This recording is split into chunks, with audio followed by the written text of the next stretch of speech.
خبر پاکستان لومړی وزیر عمران خان له دندې ګوښه کړل شو. نور حال را سره په ویډیو کې وګورئ او ډیوه کلیک چینل در سره سبسکرایب کړئ. په سلامونو محرک علیکم. د پاکستان لومړی وزیر عمران خان له دندې ګوښه کړل شو.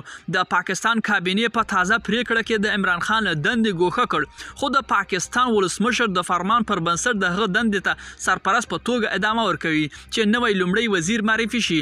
په پاکستان کې وروستیو ورځو کې پراخ لاریونونه او کړکېچ روان دی.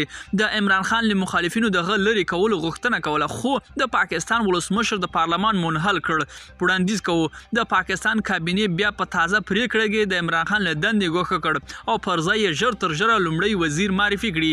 ملګرو، دا و زموږ چمتو شوی ویډیو. که ستاسو دې ویډیو په اړه کوم نظر پیشنهاد لرئ، موږ سره په کومنټونو کې شریک کړئ او د لا ښکلو ویډیوګانو لپاره له موږ سره پاتې شئ. تر بیا ښې چارې.